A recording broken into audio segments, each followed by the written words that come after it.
क्या सिंधिया यहां जानबूझकर अपनी ताकत बढ़ा रहे हैं ताकि लोकसभा चुनाव में एक बड़ी शर्त यहां पर बीजेपी के सामने रख दें, अमित शाह के सामने रख दें, पीएम मोदी के सामने रख दें कि मेरे पास इतने लोगों का जो है ताना बाना है, इतने लोग मेरे साथ हैं, अब आप फैसला लीजिए कि आप मेरे को पद देंगे या फिर मेरे को यहां पर पिछली बार की तरह ही सिर्फ खाली हाथ छोड़ दिया जाएगा। और 300 नेताओं का समर्थन एक बार में आ जाना कहीं ना कहीं बड़ी बात है। तो क्या इस चीज को देखकर बीजेपी यहां क्या डर के मारे या फिर अपना समर्थन खोने के डर से क्या यहां पर बड़ा पद सिंधिया को 2024 में दे सकते हैं?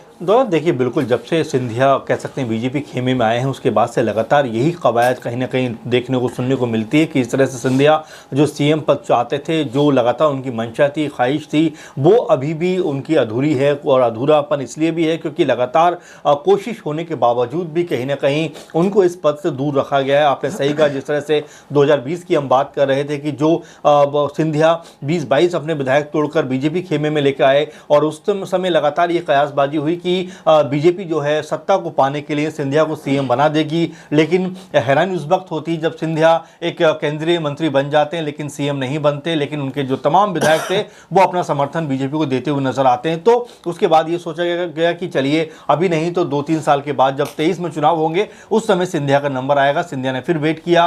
23 में एक ह्यूज कह सकते हैं कि नंबर ऑफ जो उनके पास एमएलए हैं वो निकलकर सामने आए और एक बड़ी संख्या में उनके पास जो कह सकते हैं विधायक जो देखने को मिले, 160-163 के आसपास उनके विधायक हैं। तो तब लगा कि अब सिंधिया जो है मुख्यमंत्री बन जाएंगे और जो शिवराज सिंह चौहान है खुशी खुशी कहेंगे कि सिंधिया जी आप आइए, आप अब मुख्यमंत्री बनिए। मैं 4 बार मुख्यमंत्री रह चुका हूं लेकिन वैसा भी कुछ देखने को नहीं मिला। तो हर एक को यही सवाल कर रहा है कि आखिर सिंधिया फिर क्यों बीजेपी में आए, फिर क्यों उन्होंने बीजेपी का दामन थामा जब सीएम ही नहीं बनना था। तो इस तरह से तो वो कांग्रेस पार्टी में भी थे। तो कुल मिलाकर जो पूरे का पूरा मामला था वो सिंधिया के खिलाफ जाता हुआ नजर आया। लेकिन सिंधिया अभी भी अगर देखा जाए तो जी तोड़ मेहनत कर रहे हैं, जी तोड़ तरीके से काम कर रहे हैं। और जैसा आपने खुद भी कहा कि जो कह सकते हैं कि 300 के आसपास लगभग जो कांग्रेस छोटे बड़े नेता हैं उन्होंने बीजेपी में उनको शामिल करा दिया, जिससे ये आप मान के चलिए कि आने वाले चुनाव, आने वाले जो 2024 का माहौल है वो किसी तरह से बीजेपी के हाथ से जाने देना नहीं चाहते। किसी भी तरह से वो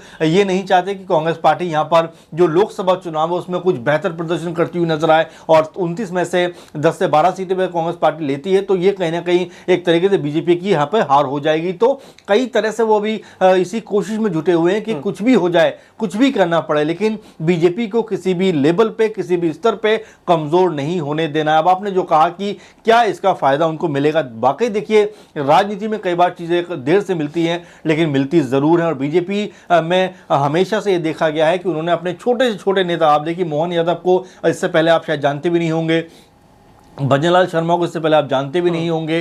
तो ऐसे कई सारे नेता हैं जो लगातार बीजेपी ने उनको बड़े बड़े ओहदे दिए हैं, बड़े बड़े पद दिए हैं और लगातार उनका सम्मान मान बढ़ाया। तो ऐसे में सिंधिया को भी उम्मीद है कि हो सकता है देर सवेर मेरी मेहनत को देखकर, मेरा जिस तरह से काम है उसको देखकर मुझे मध्य प्रदेश का सीएम बना दिया जाए। और इसीलिए लगातार वो बीजेपी के लिए एक बेहतर कह सकते भूमिका में अपने आप को ढालने में लगे हुए। आप देख रहे होंगे कि लगातार पीएम मोदी के साथ वो कदम से कदम मिलाते हुए देखे जाते हैं, नजर आते हैं। हो सकता है कि पीएम मोदी के साथ रहने का ही उनको फायदा मिल जाए और वो आने वाले समय में जो मध्य प्रदेश के सीएम बनते हुए दिखाई। लगातार भारतीय जनता पार्टी यहां पर 29 की 29 सीटों पर कब्जा जमाना चाहती है, लेकिन यहां पर एक टकरार भी है कि शिवराज के सिंधिया किसका ज्यादा सपोर्ट यहां पर बीजेपी लेगी या किसको यहां पर दरकिनार करेगी, इस बात की भी चर्चा अभी से शुरू होने लगी है।